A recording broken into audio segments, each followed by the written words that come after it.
पण अजूनही घरामध्ये माणसं आनंदी नाही आहेत. एवढे सगळे प्रॉब्लेम्स असताना सुद्धा तुम्ही आनंदी राहता, याचं काय रहस्य? आई वडिलांच्या घरापासूनच मी ही परिस्थिती काढतच. मी दुकानात गेले, मला थोडेसे गहू तांदूळ साखर द्या, माझी मुलं उपाशी राहतात. जर त्यांनी मला नाही दिलं, पहिला पैसा घेऊन ये. मला एवढं बोध झाला, मी काय करू, मी कशी करू, हे मला सवयच. आणि मी करायच लागले. जिवंत आहे तोपर्यंत मी करणारच. भीक मागायचं नाही. आपण लेडीज समय तुम्ही शिकून स्वतःच्या पायावर उभा राहा. शूटिंग मध्ये काम केलं मी धर्मेंदर संघ. हेमा मालिनी, धर्मेंदर. की एखादा म्हणतो माझा प्रॉब्लेम लय मोठा, तुम्हाला काय कळतं माझा प्रॉब्लेम. तुमच्याकडे बघून जगात सगळ्यांचे प्रॉब्लेम छोटे आहेत असं वाटतं.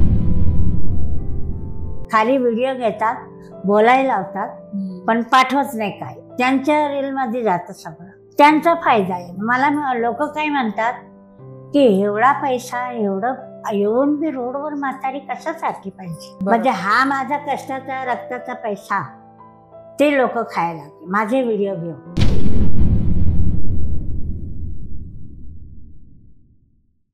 अशाच नवनवीन व्हिडिओसाठी आणि इन्फॉर्मेशनल कॉन्टेंटसाठी द सारिका शो या मराठी पॉडकास्ट चॅनलला आत्ताच सबस्क्राईब करा.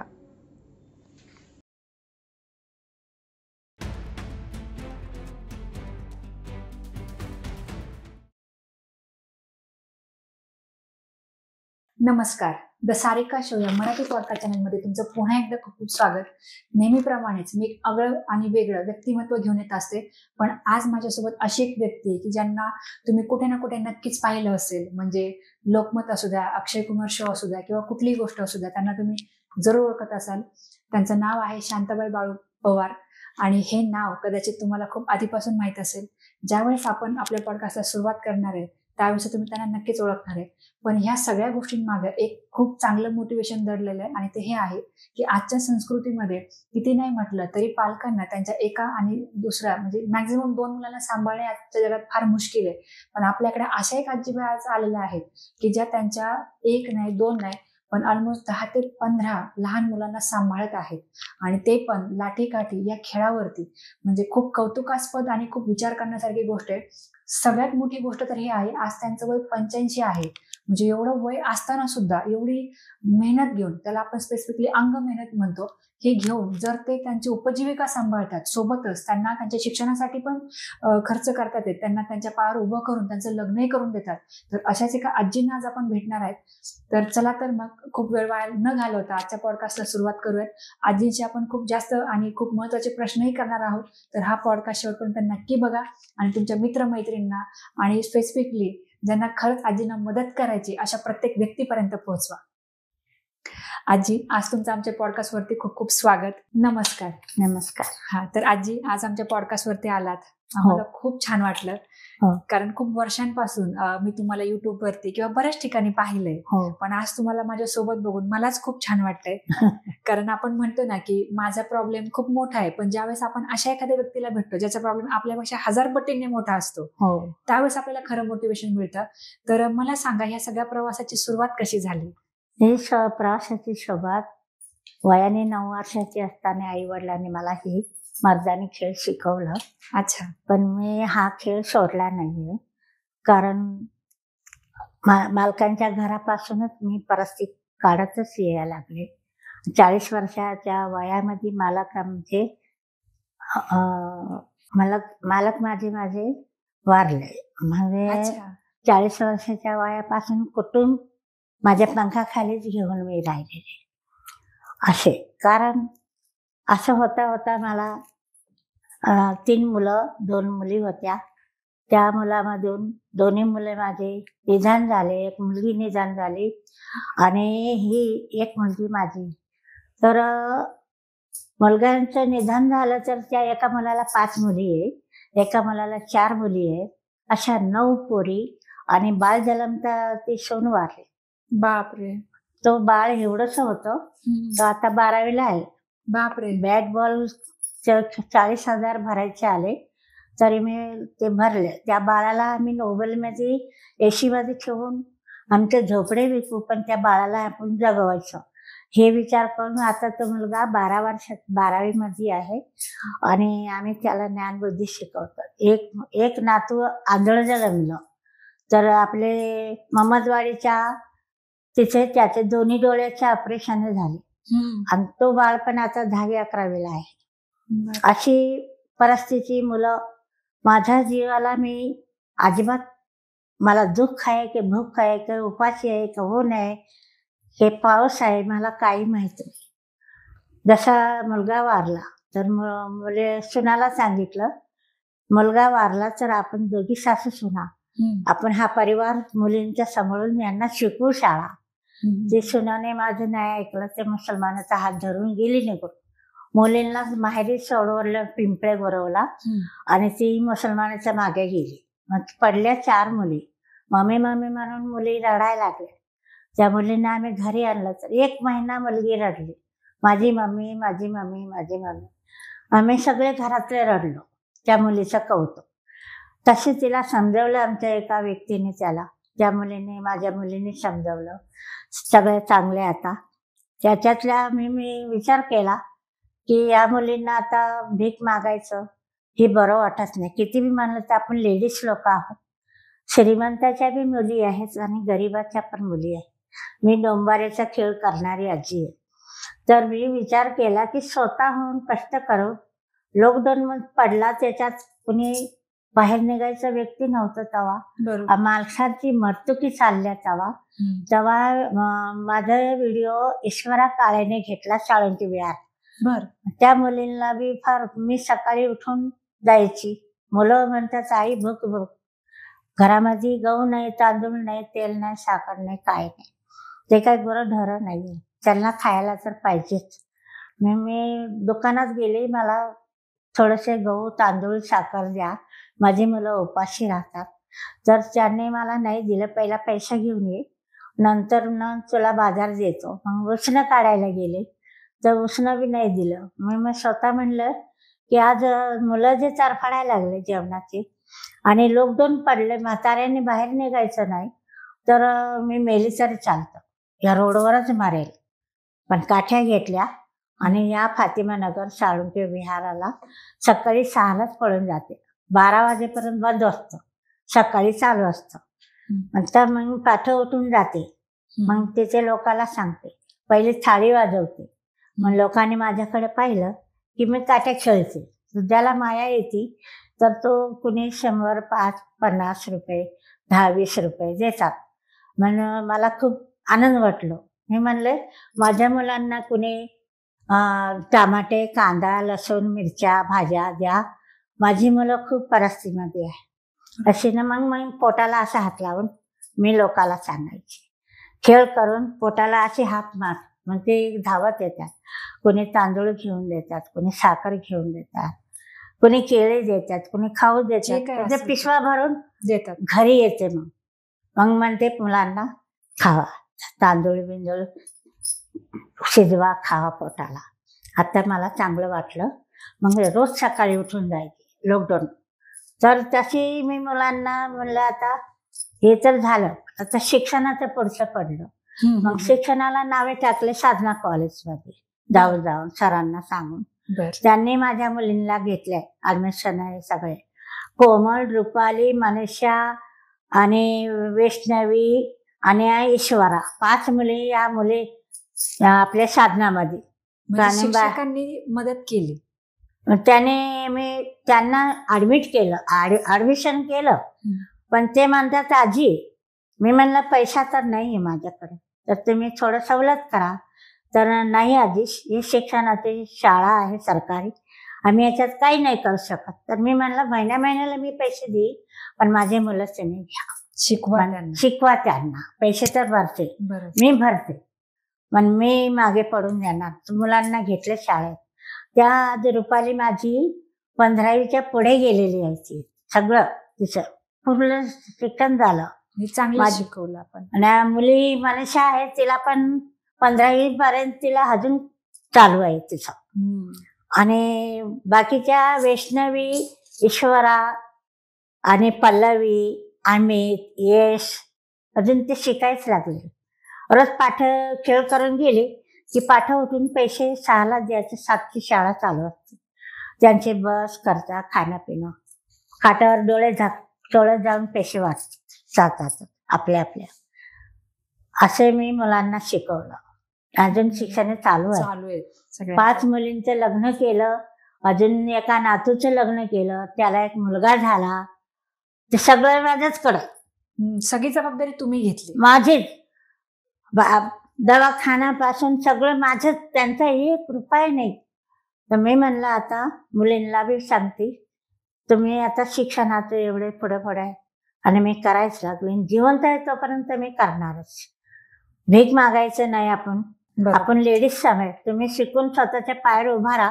कुठे बी नोकरी भेटेल, कोणतेही मायबाप तुम्हाला शिक्षणाचं प्रयोग करेल. हा विचारच मुळात खूप चांगला आहे. हो, म्हणजे आपण स्वतःहून आपल्या पायावर उभं राहणं आयुष्यभरासाठी. आणि आज तुम्ही त्यांना तुमची क्षमता नसताना क्षमतेच्या बाहेर जाऊन हे जे काम करताय हे खरंच कौतुकास्पद आहे. आजी, मला तुम्हाला हे विचारायचंय की आता खूप चांगले घर आहेत, जसं की मुलं असतात, सगळं असतं, पण अजूनही घरांमध्ये माणसं आनंदी नाही आहेत. एवढे सगळे प्रॉब्लेम्स असताना सुद्धा तुम्ही आनंदी राहता, याचं काय रहस्य? हे आनंदी मला कुणी इथे मारली. कधी बँकेत आली ना, मी महाराष्ट्र बँक मध्ये पहिले येत होते पैसे काढायला, तर मागच्या पुढे जातात. मग लाईनीचे लोक म्हणतात, आम्ही सगळे वरडतो आजी आणि तू शांतच उभी राहिली. मी मला मग भांडायची सवय नाही. मला कुणी इथे मारली ना तर हे बी गाल देते, इथे बी मारा, पण तुम्हाला मी काही बोलणार. मी नम्राची आजी आहे. मला भेटो ना भेटो, पण मी नम्रता. जेवली नसली तरी लोक विचारतात, जेवली आजी? हो, तृप्त आहे जेवून, मस्त आहे. हे माझी सवय. ते तर भूक लागते. आज मी 2 वाजे इथे यायचं होतं, मी जेवणच बंद केलं. मग इथला फोन आला, आजी मी 4ला येणार. तर म्हणलं ठीक आहे. तर मी जेवण घेते 2 घास. मुलीच्या घरी जेवले जातात. आणि मग इकडे आले. तर मी काम करायचं असलं की मी जेवत नाही. आता असं माझे व्हिडिओ खूप लांब गेलेले आहे. बरोबर. आणि मी प्लेन मध्ये फिरून आले. मी बैलगाडीमध्ये फिरणारी आजी, ते आज प्लेन मध्ये फिरून आले. सोनू सूदने हैदराबादला प्लेन मध्ये बोलावलं. तुमचं काम मोठं आहे. चांगले लोक आज ही गोष्ट करू शकत नाही, आणि तुम्ही ही गोष्ट एवढ्या सहजपणे करताय. आता अक्षय कुमारने मला तिथे बोलवलं. तिथे 3च प्रोग्राम होते स्टेडियम मध्ये. एक तर कुठला तरी बाहेरचा एक आलता छडीपत्ता खेळणार. त्या दोघांचं झाल्यावर नंतर आमचा नंबर आला. मग मी कार्यक्रमाला उभी राहिली तर अक्षय कुमार स्टेजवरनं पळत येऊन मला गळ्याला मिटला. नंतर तो जोकी सराफ आला, त्याने त्याचा मुकाच घेतला आणि मग त्याने माझे संग फोटो. मला खूप लाज वाटते. असे कुठे बी गेले ना तर अजून लाजते. मग सासरवासने अजून माझी सासू घरामध्ये आहे. बर. सासऱ्याने दुसरी बायको केलेली आहे. बापरे. ते तर म्हणते बसल्या बसल्या पंजन करायचं, चेन करायचं, असं करायचं. मी कष्ट करणारे मी नाही करत, पण ती घरात बसणारी मला भांडते. बापरे. चला सोनाराच्या दुकानात अशी म्हणते मला. म्हणलं बाई पाया पडते, घेऊन जाते. धाकटी सोनं आहे ते मिरची टाकून सासऱ्याला.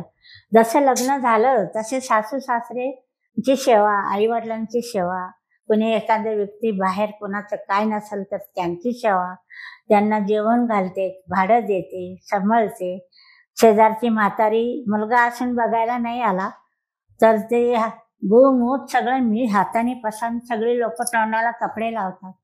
तुम्ही कपडे लावू नका, तुम्हाला बघत तुमच्या घरी जा. मी सगळं ते काढून त्याचं निदान ससून हॉस्पिटलमध्ये केलं. तेव्हा मुलगा घरी आला चावी बघायला.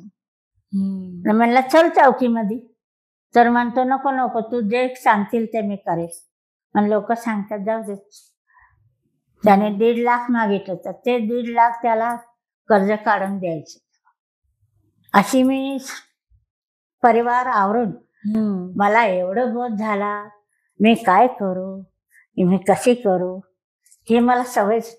पाठजरा उठून आंघोळ केली, प्रेस झाली, डोकं बिकं भेटला चहा तर प्यायचा देतात, काट्या घेऊन बुले लाईन पळते. बरोबर.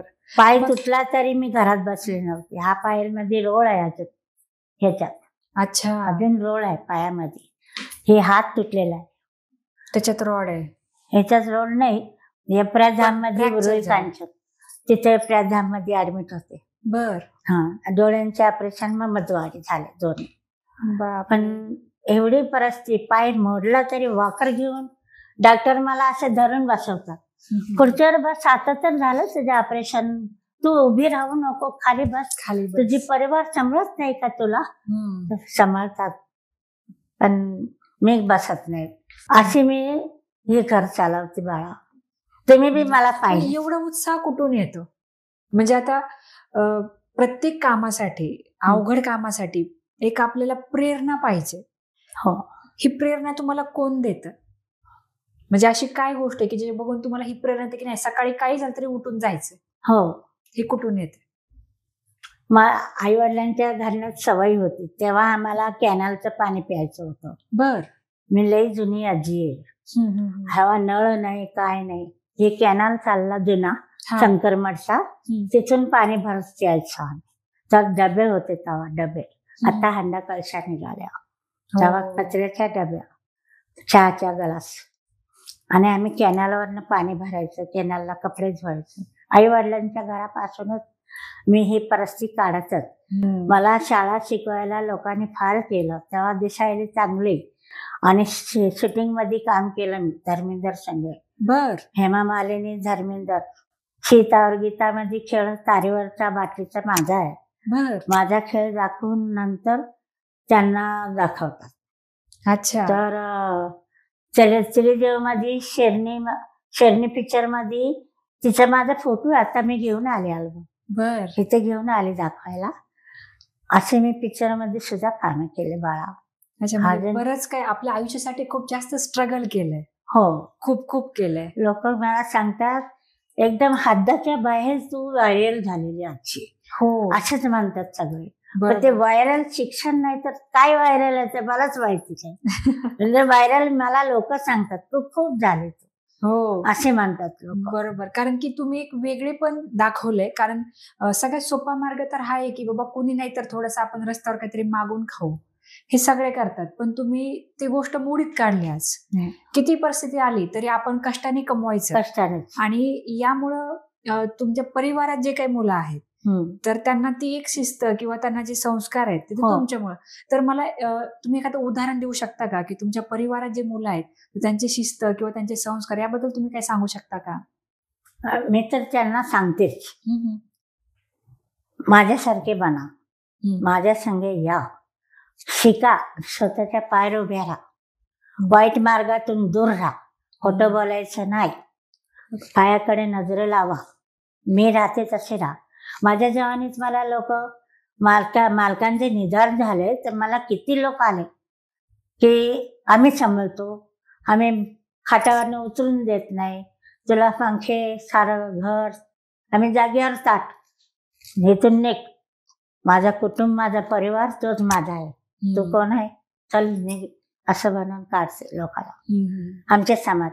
तुमच्या समाज. पण मी कुठे मालक 40 वर्षात गेलं त्या जवानीमध्ये मला लई लोक, आमची लोक आले होते, पण मी कुठे गेले नाही. तर परिवार पंखाखाली घेऊन आजपर्यंत मी बरोबर कष्ट करून मुलांना सांगते की माझ्यासारखेच बना, शिका, बरोबर, आणि म्हणा शिक्षण बी करा, हे बी शिका.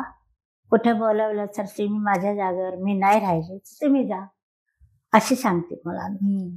बरोबर. म्हणजे आत्मनिर्भर प्रत्येकाने झालं पाहिजे, चांगलं शिकलं पाहिजे. आज ज्या परिस्थितीतून आपण चाललो ही कायमस्वरूपी नाही राहिली पाहिजे, यासाठी शिक्षण महत्वाचं. हो, शिक्षणाबगर काय नाही. मी एवढे बी करते, पण मी दुसरी नाही तर तिसरी सैन बी करायला लागली तर एक एक अक्षर एवढा मोठा पहिल्या जमान्याचं करते. हसतेच पोरी. आजी तुम्ही जे काम करता ना हे खूप मोलाचं आहे. आता मला सांगा, आपल्या जनतेला जे आपल्याला आज बघतात आहेत, जर त्यांना असं वाटतं की नाही आजींलाही मला मदत करायची आहे, तर काय अशा गोष्टी आहेत की, कारण की मदत म्हणजे बरेच काही गोष्टी आहेत, गरजा आहेत, बरोबर. तर मग अशा काय गोष्टी आहेत की ज्याने लोक तुम्हाला मदत करू शकतात, आज तुम्ही सांगू शकता का? हो, मी सांगते. आता 5 मुलींचं लग्न तर केलं, एका नातूचं केलं. आता त्यांना राहायला घर नाही तर ते लोखंड पाईपाचं ते का होईना पण 2 लाखामध्ये त्यांना 2 मजले केले. एक भाऊ वर राहायचा, एक भाऊ खाली. बर. ते पण करून दिलं मी. आणि देवबापाने आम्हाला आता एका मुलीचे लग्न आहे 17 तारखेचं आलं. त्याच्या अजून कपडे बिपडे सगळे आजच बाजार हळद्या काय काय ते सगळं करत जिथे लागतो तिथे पैसा. बरोबर. पण आता माझी जर वय नाहीये तर मी काठ्या फिरवताना एखाद्याने मला असं विचारलं तर मी हे सांगते की माझी आता ताकद कमी होत चालली. आणि मुलीचे 6-7 मुलींचं लग्न आहे. ते एक मुलींचं श्रीमंतांचं वेगळं. आम्ही गरीबाचं 5 लाख तर जातातच. बरोबर. 5 लाख असं हिशेब धरला तर. असं माझं म्हणणं आहे भारताच्या लोकांना की ज्यांना बी कीव येते कन्यादानसाठी तुमचा हात उजवा वर पहिला तर मला आजीला आधार होईल थोडा. बरोबर. एवढी विनंती माझी आजीची. बरोबर. पुढचे जर मी राहाय तोपर्यंत मी करायला लागली. माझे डोळे झाकले तर माझे मुलं मागे काय होईल. सो आजी मला सांगा की आता हे तर ठीक आहे, लग्न आहे, मोठा खर्च आहे, पण ज्या रेग्युलर गोष्टी आहेत, आता समजा एखादा सामान्य नागरिक आहे जो आज आपल्याला इथून बघतोय आणि त्याला तुम्हाला थोडीशी मदत करायची तर तो काय प्रकारे मदत करू शकतो तुम्हाला? आता गेल्या वर्षी एका नातीचं कोमल म्हणून लग्न केलं तर आपला हडपसर मधला एक सर त्याने 100 किलो तर साखरच दिली कार मध्ये. 100 किलो हडपसरचे. नंतर ना परत मला थोड्या दिवसाने त्याचा नंबर भेटला तर म्हणला सर आता साखर तर सारा वर्षभर कुटुंबाने खाल्ले, 5 पैसे विकत नाही, पण आता राशन कमी तर कारमध्ये राशन बी घेऊन आला. तो हडपसर मध्ये कुठेतरी आहे, त्यांचा नंबर माझ्याकडे नाही. पण गेल्या वर्षाच्या मुलीच्या लग्नात त्याने 100 किलो साखर आणली 2 बक्षे. हा भरपूर लग्नात बी जेवणाचं झालं पदार्थ आणि आम्हाला खायला वर्षभर पुरले. राशन पण त्याने दिलं. अशी लोक जे समजदार आहे तो येतात घरी किंवा विचारून अकाउंट मध्ये पैसे देतात. पण माझी जी रील बंद केली अकाउंटची ते लोकांनी माझे आधार कार्ड, राशन कार्ड सगळं जमा करून त्या लोकांनी आजीला वर्षभर जिवंत याच्यापर्यंत सांभाळतं म्हणून सगळं माझे नेलं. आणि नंतर माझे अकाउंट बंद झाले. बापरे. असं म्हणजे लॉकडाऊनच्या टायमाच्याच गोष्टी. अच्छा, म्हणजे असं घडलंय तुमच्या सोबत? हो. तर जेवढे बी असं अमेरिकाची लोकांच्या घरामध्ये स्वयंपाक जेवण सगळा व्हिडिओ घेऊन आम्ही पाठवतो. ते काहीच नाही, खाली व्हिडिओ घेतात, बोलायला लावतात, पण पाठवत नाही. काय त्यांच्या रील मध्ये जातं सगळं त्यांचं. माझ्या रील बंद. थोडक्यात त्यांना फायदा होतो. त्यांचा फायदा आहे. मला लोक काय म्हणतात की एवढा पैसा एवढं येऊन बी रोडवर म्हातारी कशासाठी पाहिजे. बरोबर. असं ज्यांना माहिती नाही ते लोकांना विचार येतो. पण माझ्या अकाउंट मध्ये सगळं रील बंद केलं आणि हे अकाउंट मध्ये चालू करायला तू कंप्लीट कर म्हणतात पोलीस मध्ये. ते करून देतील तुझं. तेच सुद्धा कुठे जायचं ते मला समजत नाही. म्हणजे हा माझा कष्टाचा रक्ताचा पैसा ते लोक खायला लागले माझे व्हिडिओ घेऊन. हे काय हे कुणाला सांगू मी. ज्याने त्याने 1-2 माणसाने सांगितले की आजी तुझ्या रील मधला पैसा कोणी बंद केला काय आहे आम्हाला कळतं, आम्ही करून देतो. पण पुन्हा माझ्याकडे आलेच नाही कोणी. मदत नाही केली. की ज्या गोष्टीमुळे आपल्याला सातत्याने अर्निंग होऊ शकतं, आपल्या मुलांचं पोट पाणी भागू शकतं, अशा गोष्टींसाठी कोणी मदत नाही करत. त्यामुळे अजूनही आपल्याला कष्टच घ्यावं लागतात. कष्टच. मी विचार करते की हे काट्या फिरू तरी किती. मला बी 1 दिवसा तरी खाटावर तुकडा खाऊन बसते. असं माझ्या जन्माला लिहिलेलं नसल माझ्या तकदीरामध्ये तर रोडवरच मरेल. ह्या रोडवर मेली की ॲम्ब्युलन्स ससूनची आली की मला घेऊन जातील. त्यावर मी कष्टच करणार नाही. आजी कसं आहे, असं बोलू नका, कारण तुम्ही सगळ्यांसाठी प्रेरणा आहे आज. म्हणजे आपण जे म्हणतो, मगाशी मी बोलले की एखादा म्हणतो माझा प्रॉब्लेम लय मोठा, तुम्हाला काय कळतं माझा प्रॉब्लेम. तुमच्याकडे बघून जगात सगळ्यांचे प्रॉब्लेम छोटे आहेत आज असं वाटतं. लोक सांगतात आजीपासून प्रेरणा आम्हाला भेटलं. हे जे मला मेडल दिलं. तीच मुलगी आली माझ्याकडे खराडी चौकात आणि साडी पण आणली तिने मला. आजी हे मेडल आम्ही तुला दिलेलं आहे. मला ठीक आहे बेटा, तू भेटली बरं झालं. ते साडी घे. साडी दिली छान आणि म्हणलं हा मेडल तुमच्याच हातात आहे. मला दिला. चेतन तुपे सगळे कार्यकर्ते मोठे मोठे भैरवाना एम्प्रेस गार्डन मध्ये आले. नंतर मला हा करण्यात आणि मला मग काय म्हणली, आजी तुझ्या पुढे उभं राहायला आम्हालाच लाज वाटते. तू एवढं करायला लागली की तुझ्या पुढे आम्ही काहीच नाही. म्हणलं बाळा तसं नको समजू. तुमच्या ते शिक्षणावरचं तुम्हाला बी आशीर्वाद. माझं आहे ना नशिबाचं ते मी करते. माझ्या अकाउंट मध्ये पहिलं मला 1,00,000-1,50,000 कोणी जर पाठवतात ना तर पैसा गोळा होत होता. पण तो पैसा व्हिडिओ घेणाऱ्या लोकांनी बंद केला. आता 2 कोटी राजस्थानच्या लोकांना माझा पैसा गोळा झाला. त्याच्यामधून मला 15 लाख आले. घर बांधून दिलेलं आहे आणि 4 लाख आम्हाला खर्च आहे. राशन बी दिलं. त्यांनी आता रेल बंद केलं. मी राशनसाठी गेले दुकानात, लावलं तर फोन बी उचलत नाही ना बोलत नाही. असे त्याने तरी घर तरी बांधून दिलं. तुषार वडगाव शेरी इथला व्हिडिओवाला पाय मोडलेला, त्याने पाहून व्हिडिओ काढला. ते 10-12 लाख तवा बी आले पायाच्या टायमाला त्या पोराने. असं राजस्थान आणि तुषार आणि ईश्वरा काळे या 3 माणसाने मला सपोर्ट केला, मदत केली. हो, मनापासून केली. हो. व्हिडिओ पाठवून त्यांनी काही घेतलं नाही, मला पाठवलं. पैसा किती दिवस पडणार लॉकडाऊन पासून बाळा. एवढ्या मोठ्या परिवारामध्ये मी स्वतः समजत नाही. तसे तर घरात पायावर पाय टाकून पडले. पण मला मुलांचं शिक्षण त्यांनी शिकलं पाहिजे. त्यांनी शिकायला पाहिजे. त्यांचं जे बी खर्च असेल, कम्प्युटर, ट्युशन, ऍडमिशन, जाणं खर्च, जेवण, वया, पुस्तक, कोणाला हात असा नाही पसरला. स्वतः कष्ट करून. बरोबर. अजून करायला. बरोबर. आजी मला तुमचा ना पत्ता एकदा सगळ्यांना सांगा, कारण की खूप लोक आहेत ज्यांना मदत करावीशी वाटते आणि मला नक्की खात्री की ह्या चर्चेनंतर तर मात्र नक्की लोक करणारच आहेत. तर तुमचा एकदा मला पत्ता सांगा, कारण आपल्या टीमला म्हणजे आपल्या जनतेला बघायचंय तुम्ही कुठे राहता. किंवा मला असं वाटतं ना की मंडळी कसं आहे, प्रत्येकाकडं पैसे नसतात, प्रत्येक जण आज श्रीमंत नाहीये, पण साधारण आपण घरात दूध, भाजी, फळं ह्या गोष्टी आपण डेली वापरतो. जर तुमच्याकडे अशा छोट्या छोट्या गोष्टी असतील तर तुम्ही नक्की आजींना मदत करा. कारण लहान लहान मुलं आहेत, त्यांची शिक्षण आहेत, खूप सगळ्या गोष्टी आहेत. जर तुमची क्षमता चांगली तर तुम्ही नक्की चांगलेही त्यांना योगदान द्या.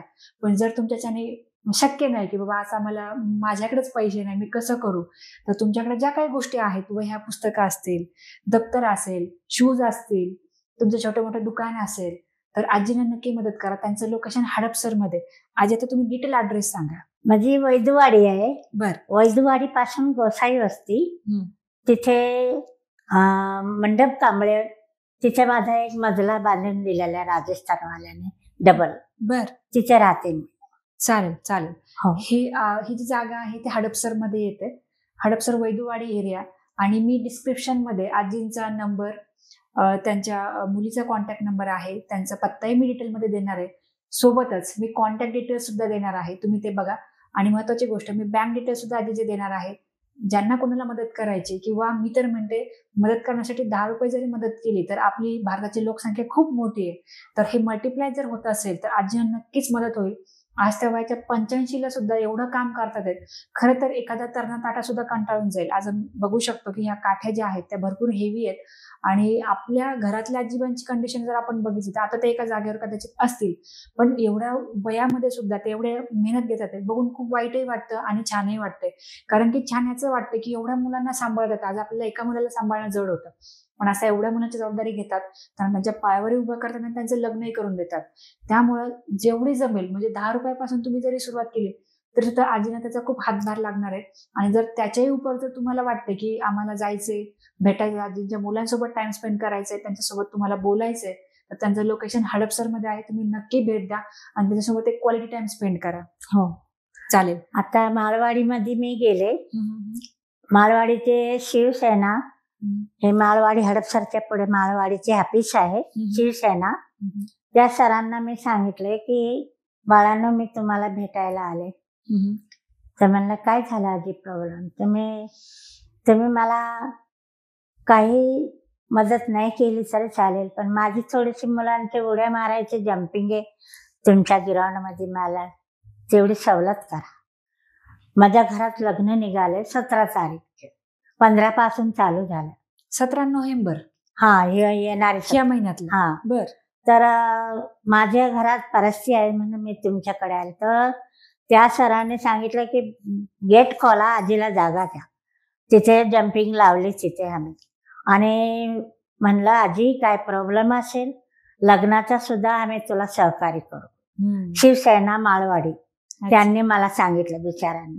मला खूप आनंद वाटलं. मी त्यांना काय सांगितलं, मी मला काही नाही दिलं तरी चालेल, पण माझ्या परिस्थितीमुळे माझी जम्पिंग थोडी जागाची सवलत द्या, कारण माझ्या एकटीच्या अंगावर सगळा बोज येतो.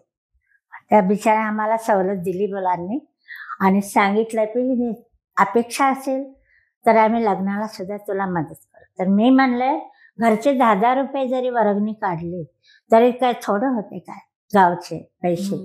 तर तुमची इच्छा असेल तर, माझी काय नाही तसं, मी तर कर्जात पडणारच आणि कर्जात पडून मुलींचं लग्न करणारच. मुली वयावर आल्या की आपापल्या घरी सासरवाडी पाठवले की लोक सांगतात जिवंत आहे तोपर्यंतच या मुलींचा व्यवसाय आजीच्याच हाताने करा. तर मी करायला लागले ते थोडं थोडं. नाही, खूप चांगले. सगळ्या भारताच्या लोकांना माझी विनंती बाळा, आणि तू पण बोलवलं मला या व्हिडिओ चॅनल मध्ये की तू बी माझी खूप सुंदर माझी लेकरू. मला तू रोडवर पाहून मला इथे तू बोलवलं. मला खूप आनंद वाटलं तुला पाहून. तुम्ही दोघंही होते वाटते नवरा बायको. आणि मला तुम्ही भेटले बिले लाईनला आणि मला इथे तुम्ही बोलवलं माझ्या परिस्थितीमुळं की ही परिस्थिती खरी आहे किंवा खोटी आहे. मी आजी खरं बोलूनच मातीत जाणारी आजी आहे. माझं पोट उपाशी असलं तरी मी सांगते की मी जेवण तृप्त आहे, मला काही नको, फक्त पाणी द्या, अशी म्हणणारी आजी आहे. मी पैशाच्या लालूचवर जाणार नाही. आता अक्षय कुमारने आम्हाला बोलवलं. लोक म्हणतात 5 करोड तू मागितलं तरी तुला देईल. अक्षय कुमार लय चांगला माणूस आहे, पण मी नाही मागितलं. पोरी म्हणतात की जसं आपण आलो आई, आपली परिस्थिती साऱ्या जगाला माहितीच आहे आणि काहीच बोलू नको. मी नाही बोलले, पण तो स्टेजवरनं पळून येऊन माझ्या गळ्याला मिठी मारली आणि जो की शराब बी तर मुक घेऊन ते तो गाला लावून, आणि त्याची सासू पण आली पळत. तिन्ही माणसं माझ्याकडे आले. आम्ही बसलो होतो खाली. तर अशी अपेक्षा आहे की मनाने दिलं त्याच्यात शुभ लाभ. मी कोणाला सांगणार नाही तुम्ही एवढंच द्या ना तसंच करा, कुठे सांगणार नाही. माझी अपेक्षा आहे तिथे मी जाईल, त्यांना नमस्कार करेल आणि माझ्या रस्त्याला. बरोबर. खूप मोठं मन आहे तुमचं, कारण की हे असणं खूप गरजेचं आहे. आणि मला असं वाटतं जगात एवढे चांगले विचार यायला अनुभवच कारणीभूत आहे. तुम्हाला तुमच्या आयुष्याने खूप अनुभव दिले आणि हे करत असतानाही की मला आत्मनिर्भर करायचंय आणि मला प्रत्येकाला पायावर उभं करायचंय, हा जो विचार आहे हा खूप पुढे घेऊन जाईल. म्हणजे माझ्या टीमकडून आणि माझ्या स्वतःकडूनही तुम्हाला आणि तुमच्या परिवाराला खूप खूप शुभेच्छा. आणि मला नक्कीच आशा आहे की खूप सगळं आपल्याला हेल्प होईल आणि मुलींची लग्न खूप चांगले होतील आणि त्या खूप सुखी पण राहतील. चालेल. सो आजी, आज तुम्ही आमच्या पॉडकास्ट चॅनलवरती आलात, आमच्या स्टुडिओमध्ये आलात, त्याबद्दल खूप खूप आभार. मला पण चांगलं वाटलं. तुम्ही मला रोडवर पाहून मला इथे बोलवली, हेच खूप आभार आहे बाळा. आहेत तुम्हाला खूप आशीर्वाद. गरीबात कुठेच बी मी अपेक्षा पैशाची करत नाही. लोक बोलतात काय अमाऊंट घेणार, मला काही अमाऊंट नको. तुम्ही जे मनाने समजून माझ्या परिस्थिती जाणून देतील तेवढंच माझं आभार. तेवढंच आभार. तुम्ही एवढं द्या तेवढं द्या, आजपर्यंत मी बोललेलेच नाही. एवढ्या मोठ्या स्टेजवर जाऊन सुरत मध्ये पण तिथे बोलले असं आहे.